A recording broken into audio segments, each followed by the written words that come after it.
వందే మాతరం. ఈ 2 మాటలు వినగానే ప్రతి భారతీయుడి రక్తంలో స్ఫూర్తి ఉప్పొంగుతుంది. మన తల్లి భూమిని, మన సంస్కృతిని, మన స్వాతంత్ర్య స్ఫూర్తిని గుర్తు చేస్తూ ఈ నినాదం ఒక భారతీయ ఆత్మగీతంగా మారింది. ఈరోజు 2025లో ఈ మహోన్నత గీతం పుట్టి 150 సంవత్సరాలు పూర్తవుతున్నాయి. అవును, 1875లో బకిం చంద్ర చటర్జీ రాసిన వందే మాతరం కేవలం పద్యం కాదు, ఇది గేయం కాదు, అది భారత జాతి ఉద్ధరణకు బీజం వేసిన మంత్రం. 1870వ కాలంలో భారత బ్రిటిష్ పాలనలో నలుగుతున్న సమయం.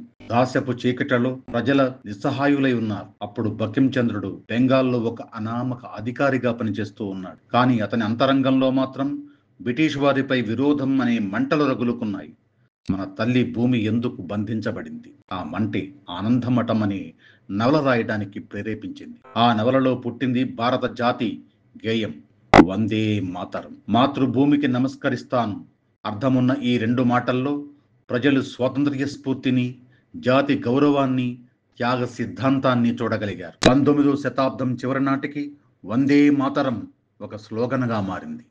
1905లో బెంగాల్ విభజన జరగగానే విద్యార్థుల నోటి నినాదం వందే మాతరం. తిలక్, లాలా లజపతి రాయ్, బిపిన్ చంద్రపాల్ లాంటి నాయకులు దీన్ని జాతీయ ఉద్యమానికి చిహ్నంగా చేశారు. రాజ్య మార్గాలపై, కళాశాలల గోడలపై, జైలు గదుల్లో ఎక్కడ చూసినా వందే మాతరం మల్లుకుపోయింది. ఈ గేయం బ్రిటిష్ ప్రభుత్వం కళ్లల్లో ముళ్ళుగా మారింది.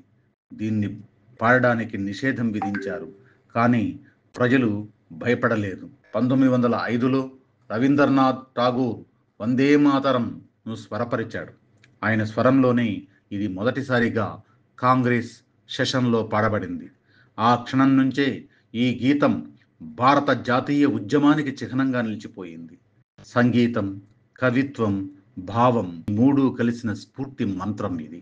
అందుకే స్వాతంత్ర్య సమరంలో ప్రతి వీధిలో, ప్రతి గుండెలో ఈ నినాదం ప్రతిధ్వనించింది. 1947లో భారత స్వాతంత్ర్యం పొందిన తరువాత దేశానికి జాతీయ గీతం నిర్ణయించే సమయం వచ్చింది. దీని గురించి బహు చర్చలు జరిగాయి. వందే మాతరంలోని కొన్ని సంస్కృత శ్లోకాల అర్థం ప్రతి భాషాభిమానికి స్పష్టంగా ఉండకపోవడం, అర్థం కాకపోవడం, హిందూ మాతృస్వరూప భావన ఇతర మతాల ప్రతీకలతో భిన్నంగా ఉండడం వంటి వాదనలు వచ్చాయి. అప్పుడు నెహ్రూ నేతృత్వంలోని కమిటీ నిర్ణయించింది, జనగణమనను జాతీయ గీతంగా, మరి వందే మాతరంని జాతీయ గేయంగా ప్రకటించారు.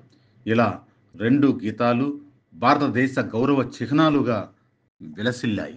వందే మాతరం ఈ గేయం కేవలం రాజకీయ నినాదం కాదు, ఇది ప్రకృతి పూజా భావంతో కూడిన భారతీయ ఆధ్యాత్మిక దృక్పథం. సుజలాం సుఫలాం మలయజ శీతలాం సస్యశ్యామలాం మాతరం అంటే జలమయమైన, ఫలమయమైన, శాంతమైన పచ్చని తల్లి భూమి నీకు నమస్కరిస్తున్నాను. ఇది మన సంస్కృతిలో ఉన్న భూమాత భావనను ప్రతిబింబిస్తుంది. మన తల్లి మాత్రమే కాదు, మన భూమి కూడా జీవం ఉన్నదే అని చెప్పే కవిత్వం ఇది.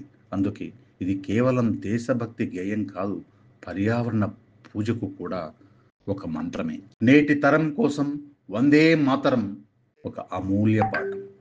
ఈ గీతం మనకు చెబుతుంది, దేశమంటే కేవలం భూభాగం కాదు, మన ఆత్మ, మన సంస్కృతి, మన భాష, మన కర్తవ్య బోధ కూడా దేశమే.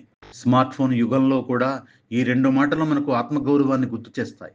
దేశం పట్ల ప్రేమ అనేది ప్యాషన్ కాదు, మన జ్ఞాపక శక్తిలో చెరగని పవిత్రత అని వందే మాతరం గుర్తు చేస్తుంది. ఈ గేయం కేవలం భారతీయులకు మాత్రమే కాదు, ప్రపంచానికి కూడా ఒక సందేశం ఇస్తుంది.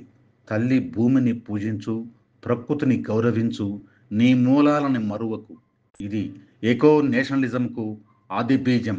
ప్రకృతితో మనకున్న అనుబంధాన్ని గీత రూపంలో చెప్పిన తొలి దార్శనిక కవిత ఇదే. అందుకే 150 ఏళ్లు గడిచినా వందే మాతరం ప్రతి పాఠశాలలో, ప్రతి సభలో, ప్రతి గుండెల్లో ఇది ఇంకా మారుమ్రోగుతుంది.